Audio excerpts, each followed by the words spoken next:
Good morning, everyone. I'm Robin Francis along with Mike Hutchens. It's round 2 of the state playoffs in Kentucky and in Tennessee.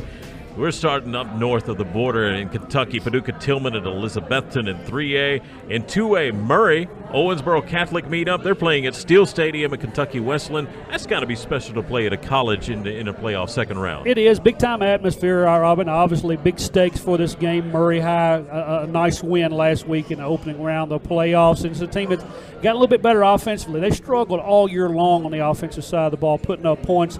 They've had 2 good weeks, and they'll look to go to Owensboro and pull off the upset. Yeah, Butler County at Mayfield. Mayfield, the defending 2A champion. In 5A in Tennessee, Brentwood at Memphis Central. Henry County at Centennial, a rematch of just a few weeks ago. Centennial won that game 34-7. Henry County turned the ball over 5 times. 3 of those ended up in Centennial touchdowns. They've got to run the ball well like they did last week in a 41-40 win over Brighton. Lucas Reynolds had 180 yards and a couple of touchdowns in that game.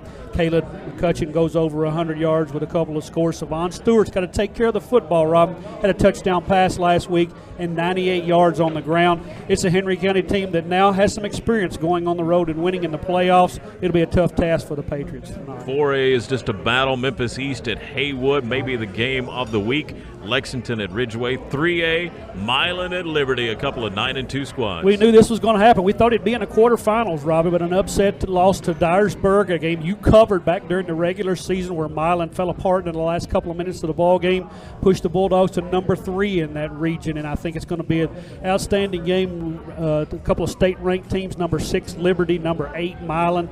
A lot of us thought that this could be the game with a winner going to the semifinals and maybe even advancing on to play Alcoa in the championship game. And Dyersburg at Raleigh, Egypt will be the other one. Always fun when you go to Raleigh.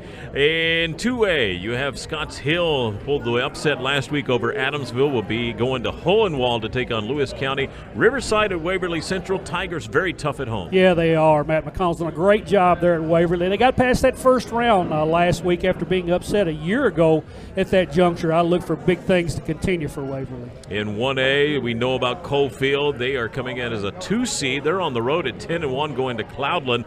Very heavily favored as well on the road. Fayetteville will be at South Pitt. Huntington and Nashville Christian. This will be a good one. Yeah, rematch of last year. Nashville Christian, the defending state champion in Class 1A. A little bit under the radar this year because they lost 19 starters of 22 off last year's state championship team, but they've got an outstanding 4-star recruited nose guard there, really controls the line of scrimmage, and they've got some playmakers offensively. Had a big week last week in an opening round playoff win, and a Huntington team, Robin, that we saw their strength last week too. Had over 400 yards on the ground, 3 running backs over 100 yards rushing. They did what Huntington does, and they're going to be a really tough out, I think, tonight for Nashville Christian.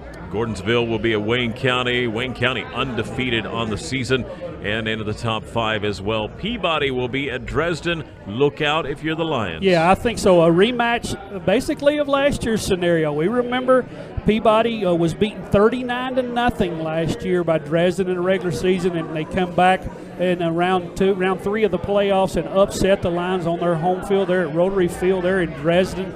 They had Kendrick Malone then. He's not dressing out for Peabody tonight, but it's a very physical team that's going to line up, I think, and try to run the football right at Dresden. I'm not sure they have the speed in the open field, Robin, to handle that Dresden array of playmakers. Dresser wins back.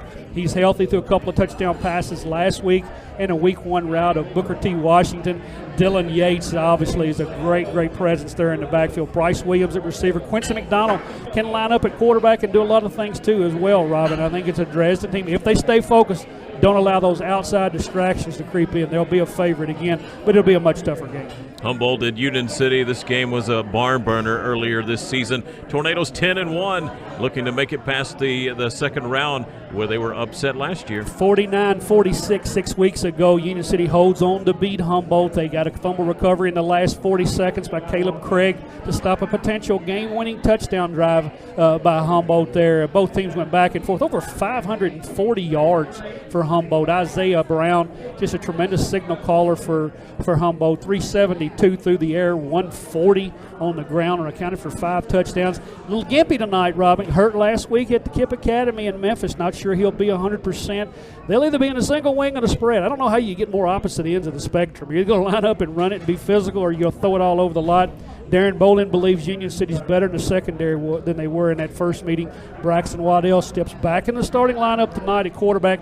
He quarterbacked that Union City team back in Week 6 too. That victory over Humboldt, threw a touchdown pass in the first series. Can't turn the ball over if you're Union City. Looking for another big one tonight.